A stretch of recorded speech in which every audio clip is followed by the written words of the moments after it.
What's going on, guys? It's Unknown Player here, and today we're going to be looking at some more Rise Vine gameplay I got to record when Activision flew me out to visit Bungie in Seattle. So this time we're looking at one of the new strikes, or new-ish strike I guess, which is the remake of the Devil's Lair, now featuring Sepiks Perfected, a reborn and Siva infused version of the Sepiks Prime Servitor we already destroyed in Vanilla.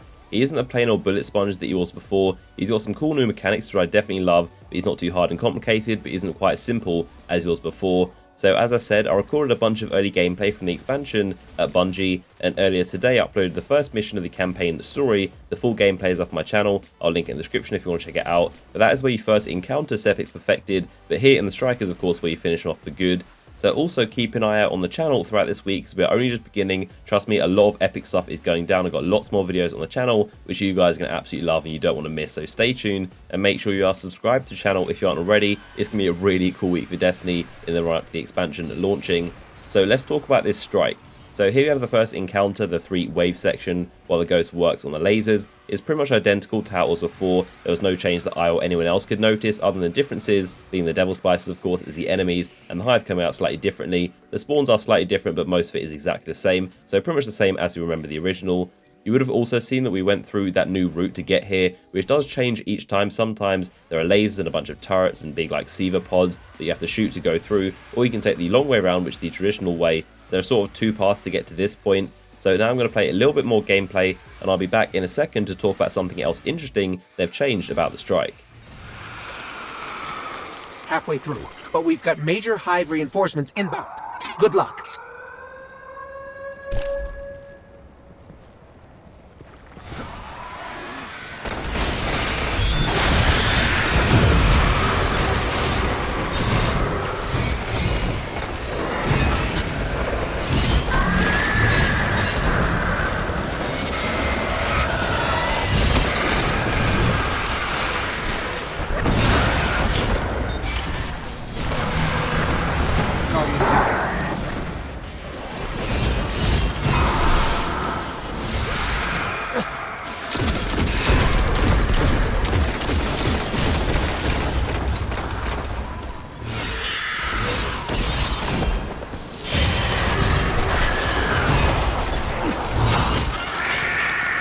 Got it. Grid's clear.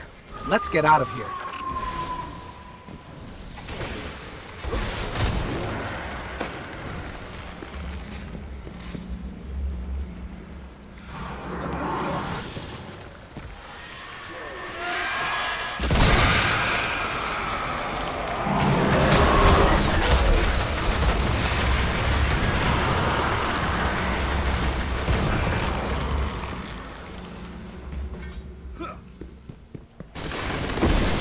Deja vu.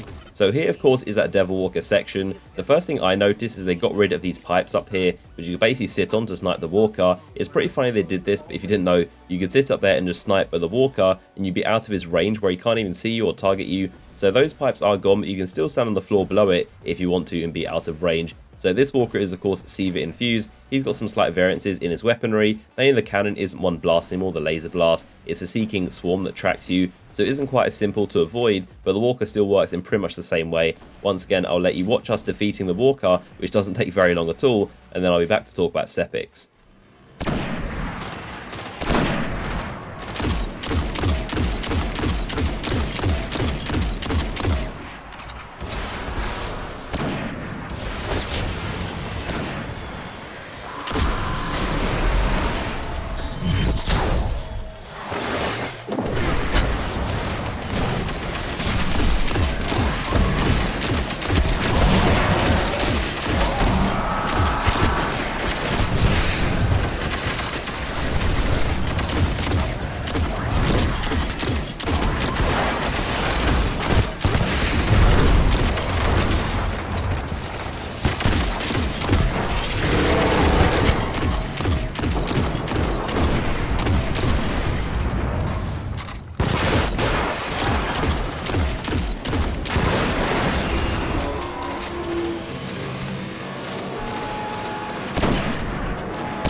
Why would the Splicers rebuild Sepiks? They already have Siva.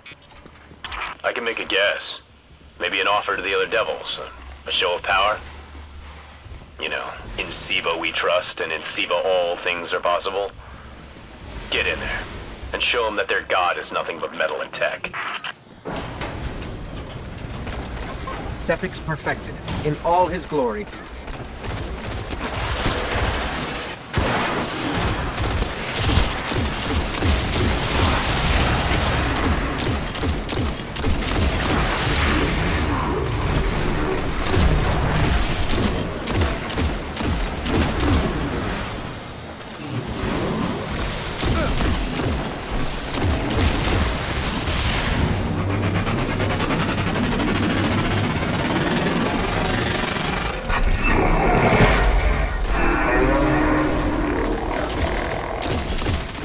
So here we have Sepiks perfected in a Siva-infused glory. Always love jumping on his head while he's charging up. Teams get really annoyed by it, which is pretty funny. But Sepiks appears to be the same as usual. You'll do damage to him, he'll kind of like float around and teleport. But what's different is that once you do enough damage, in 3 phases he's going to gain an invincibility shield. And at first it really confused me, I had no idea what to do to get the shield down. But what happens is a certain captain will spawn with a cannon matching the element of Sepiks' shield. So he's an orangey red shield right now. So it's pretty common sense. Find the solar captain with the solar scorch cannon, kill him, pick it up, and then normally there'll be 1 round left in the cannon which needs to hit Sepiks with. And there are a few other vandals that will spawn in as well, also holding these cannons in case you miss your shot. So eventually, once you hit him, the shield of course go down. You don't have to hold down the trigger all the way and cause a super explosion. I just did that anyway. But once you do that, you of course take down a shield, and you rinse and repeat 3 times for all 3 shields. Very similar to the Cabal bosses in the prison. Is an arc shield, a solar shield, and a void one. So once you go all 3, you'll be able to finish him off. And that is how Sepiks perfected is defeated. I really like this mechanic. I think it's not too difficult, but not too easy. I'm really not a fan of when mechanics and strikes get too difficult. They become very tedious, like the restorative mind strike, when you have to place the orbs and the shields go around. I think it's very tedious, and if you don't have the right team, it can take a very long time. So this is perfect. And I've always thought that all the strikes in Destiny should be kind of varied, where some of them are very easy, just straight up bullet sponges, and some of them are more complicated. I think variety is good. You don't want all of them to be easy, you don't want all of them to be too hard. So I like this. It's pretty simple and pretty common sense. So I'm going to let you guys watch us defeating him, and also pay attention to the loot we get at the end of the video once we defeat him from the strike quad chest. It's pretty interesting for sure. So I hope you guys enjoyed the video. Drop a like rating if you do, that'd be much appreciated. And of course stay tuned for loads more videos on the channel covering Rise of Iron this week. So that said, enjoy the gameplay.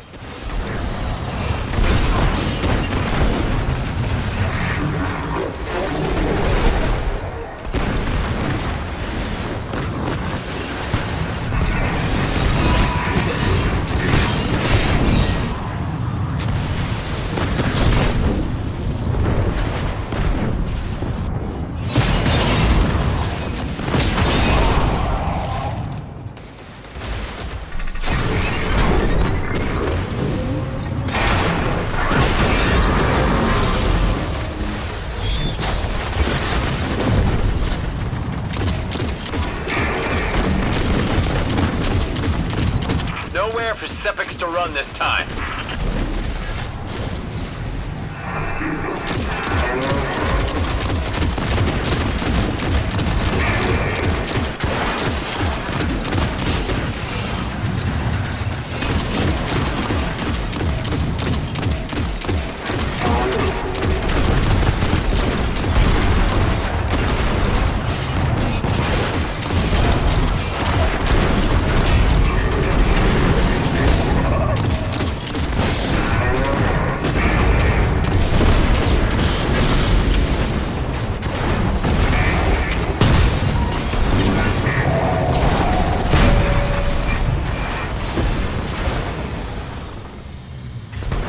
Sepiks was the Splicer's next big play.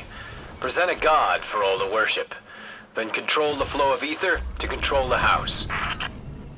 I guess they didn't factor us into the plan. Any wrench we can throw in their works is a good thing. And Guardian, you make one hell of a wrench.